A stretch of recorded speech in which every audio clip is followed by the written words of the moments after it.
I want to talk about addiction, okay? If I came down here in a spaceship and landed, I'm an alien from outer space, and I say, okay, everybody, this thing, what is this addiction thing you guys are all crying about? What is addiction? Anybody have an idea how to define this thing? Because it's around us, it's everywhere, it kills people, but how would you define this term addiction? Well, it's a disease, okay? And it's very important to understand this. It is a disease because it meets criteria for the AMA. A disease is defined by something that has symptoms and is treatable. If a person has an addiction, are there any signs that indicate to you there's a problem with that person, right? We got physical signs of addiction, withdrawals. We got mental signs, anxiety and depression, right? We got legal signs, the police keep showing up, right? We got financial signs, we got no money. We got social signs, right? The kids lose their friends and their good peers, they've got bad peers. And what about spiritual signs? Is it possible that it breaks people's moral codes? People who get hooked on heroin, they do things against their own morality, against their own views. Is that true? Right, so isn't a disease of addiction a very mean and dirty disease because it harms people on every level? The flu is more reasonable. The flu is a physical disease. That's why it's so easy to treat. But addiction is very hard to treat because it's got multifacets to it. Now, proving this point, can we look at our handout right here? I'm going to have Emma actually help me out. We're going to do this really quickly. We're all going to go to U of M.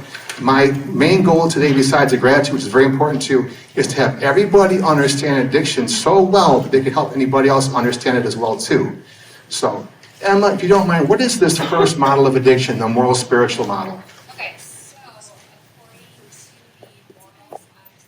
Okay. Sorry. Oh, is that what it is? Okay. So, according to the moral/spiritual model of addiction, if you really wanted to stop, you would, and you're self-indulgent. So this might sound familiar to some 12-steppers in the room, because in the 12-step program we talk about how self-centeredness is the core of our disease. Yep.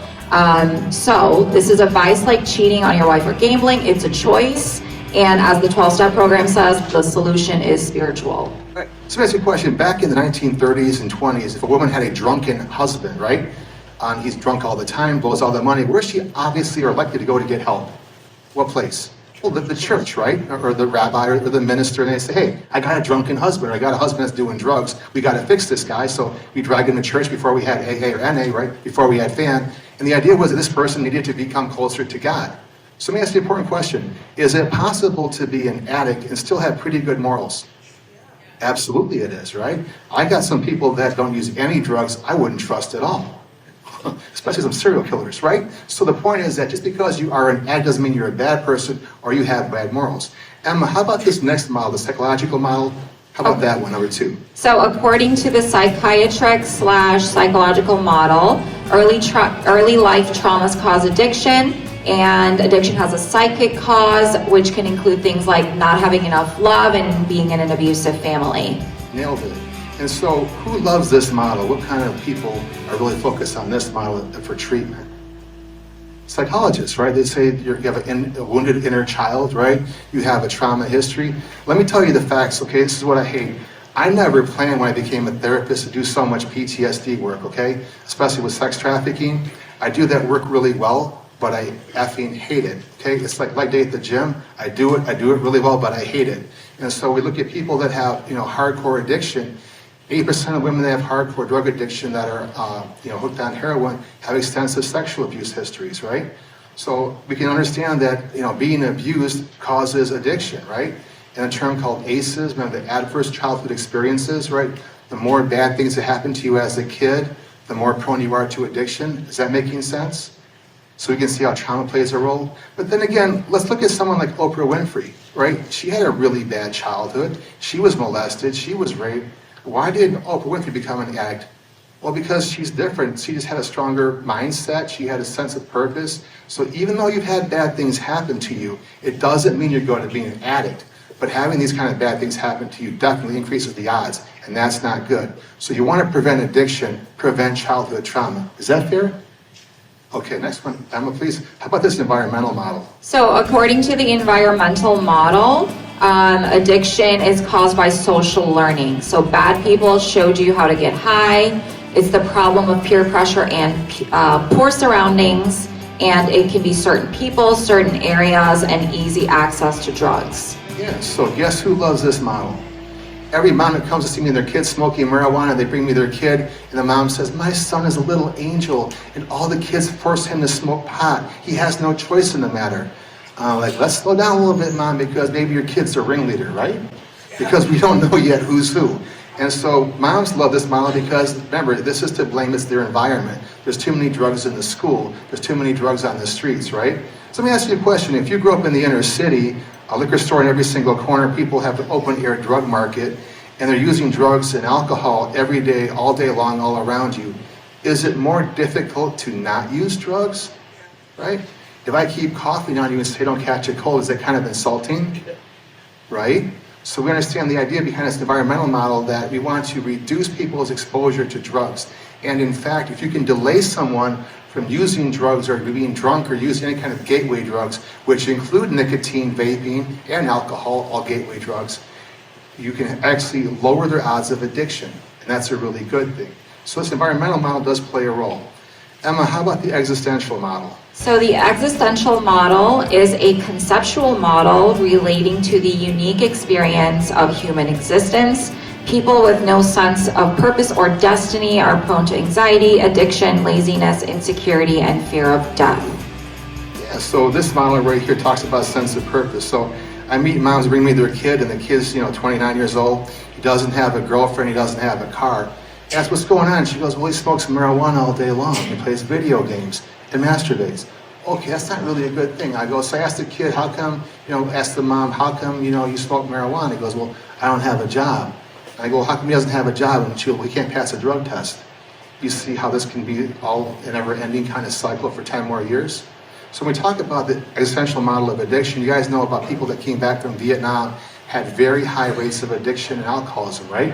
It's a real thing, right? PTSD, trauma, war trauma. Now, John McCain was a hero. John McCain was captured by the Viet Cong, and he was tortured every single day. His dad was an admiral in the Navy. And they told John McCain, if you sign this piece of paper that says America's guilty of war crimes, you get to go home.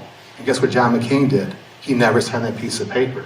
Okay? When John McCain came back to America, based on the existential model of addiction, why didn't he become an addict? Why didn't he become an alcoholic? Because he had a sense of purpose. He wanted to serve his country. He wanted to make the world a better place.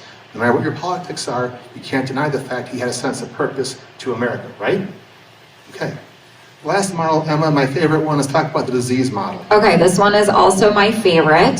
So according to the disease model, addiction has genetic and psychological predisposition and symptoms just like a disease, including mental, physical, legal, and social. And this is also the insurance billable model, the American Medical Association model, and it helps because I think it really helps us understand that we're not bad people, right? Like we're sick. And for me, when I learned about the disease model of addiction, it was absolutely life-changing because I understood that I was a sick person who needed help instead of somebody with a moral failing. So that's the disease model. So well said. So we're going to prove some points. Like, I got an edge about this because it really bothers one of my pet peeves, okay? I don't debate with people if the world is flat. I'm not wasting my time doing that nonsense. I don't debate about addiction being a choice, and I'll prove it very quickly, okay? If a person eats too many donuts and has diabetes, is diabetes a choice? No. If someone smokes too many cigarettes and gets cancer, is cancer a choice? No. You can choose to use drugs. That's a fact. You can choose to eat too many donuts. That's a fact. But the disease itself is not your choice. As someone going through heroin withdrawals, choose not to feel sick. Choose not to vomit. Ask a person going through alcohol seizure, stop having your seizure. It's not a disease, it's a moral failing. You see how insulting that is? So we have to understand one thing that's very important. This disease model saves lives. And I'll prove a point. I deal with all kinds of people and all kinds of ethnicities, and I had a Chaldean woman come into my office from a very wealthy family in West Bloomfield, and her son was doing heroin. He overdosed twice in 2 months, and he was off on a get-high rampage. So, of course, he was invited to the session, but didn't want to show up. I don't know what he doesn't like about me, like a vampire with a cross. They don't show up for some reason, I don't know why, but I was there, and so was his mom, but he wasn't. So mom's crying to me, talking about the kid and saying what's going on. And I say to her, it's probably going to be a good thing to get him to get some help and, go into rehab. And mom goes, what do you mean by rehab? And I go, your son is using heroin, he's injecting it. She goes, yeah. And I go, so he's an addict? She goes, no, he's going through a heroin phase. I go, Mom, dyeing your hair green is a phase. Shooting dope is not a phase. So Mom got very angry at me. She goes, so you're telling me, with my family and my status, I'm supposed to put my son in a place full of drug addicts? And I go, yeah, because he has addiction, it's a disease. She goes, it's not a disease, I don't know what you're talking about. So, 2 days later, she calls me on the phone crying, he stole all the jewelry, but I $250,000 for jewelry, $250,000, went to the pawn shop, and he was on a real rampage now. And I very rarely say this when I'm telling myself, I told the mom, will you please call the police, because if you don't, he's gonna OD and die. I very, very rarely want to get the police involved. At that level, it's life and death. All your ideas are stupid. We're gonna get you in jail first, you get angry, go to rehab, then you're gonna love me later on. So, mom says to me, I can't call the police, it'll embarrass the entire family. 3 days later, she calls me on the phone, and her son is dead. So, you know what I could have said to her? Because my ego is not like this. I could have said, I told you from the very beginning it was a disease. I told you it was going to happen. I told you so, etc., etc. And I would be right, but I wouldn't be happy. And being right is overrated. And that's a moment of being right I took zero joy in. So, to promote the greater good, I said to the mom, I have failed you as a therapist. There's something that I didn't say or do that prevented you from understanding the disease model of addiction, and your son's death is on me. Put it all on myself. Because there was nothing good going to happen about making her feel bad about herself as a mom. What's that going to do for her? Make her, for the rest of her life, regret her son's death? It's a hell of a lot better blaming the therapist for that, right? So that's the moral good, the moral high ground. And trust me, I have the moral high ground all the time. You ever see that Rocky movie where Rocky gets the belt, he wins the championship? Win the championship, that's the moral high ground, right? You ever see his face? Yeah, it's beaten really badly. That's my story. Took a lot of beatings for having the moral high ground and being the person that promotes other people being happy rather than focusing on your ego being right. Is that helpful? Okay, so we're going to move on. Obviously, we're going to talk about a few more things. I want to cover that. Last thing I want to talk about really fast is second-class citizenship. I'm an addict.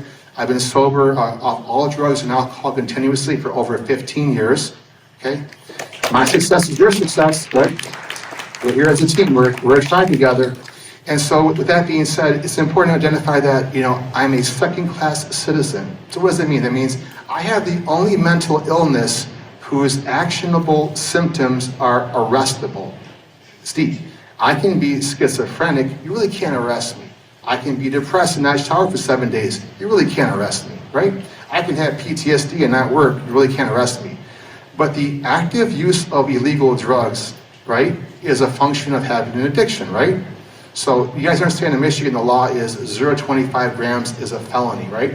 So a half of Adderall in your pocket doesn't belong to you, that's a felony. The scrapings of heroin on a spoon is a felony. Not true for all states, but in Michigan, it's written up that way. So we understand that everybody gets felonies, they hand them out like candy. Why is getting a felony a really bad thing in modern day America? What's bad about having a felony on your record? Yeah. Maybe even in some places you can't vote, right? You can't possess a gun. You can't live in certain areas. Are you guys aware you can't even get student loans now? The national law may have been changed, but for a long time, with a felony, a drug felony, you couldn't get a student loan. Now, here's the good news for child molesters. You can molest children and get a student loan, right? That's good news, right? And so also getting caught in Michigan with drugs is a felony, and you lose your license for 6 months. You know that? 6 months. But you can shoot somebody in the head and come out of prison, no problem with your driver's license. You can molest children, right? And still keep your driver's license. The only one that loses the license is being caught with drugs. That's very interesting. I don't know why that's going to be a thing. So there's a making a second-class citizenship. And you really see what's happening here. Addicts are stigmatized more in more ways. And if you look at all these different laws, all these different things that are kind of quiet, like, yeah, even the drug testing for welfare, the drug testing for this and that targets certain people, right? And no one ever so focuses on drug testing judges and police officers to keep their jobs, right? All I'm trying to say is that all these things matter, and I hate the way people are stigmatized. I try to break the stigma by being who I am and promoting recovery and the mindset. And all people that are in this room as well, we promote that. But always fight stigma whenever you can. Addicts should never be perceived as second-class citizens. That's completely wrong. And it lowers the rates of recovery. Imagine if you feel that bad about yourself. You're lower on the totem pole than a child molester. You're being treated worse in the system than those people are. And everything is a felony? That's not fair. Okay?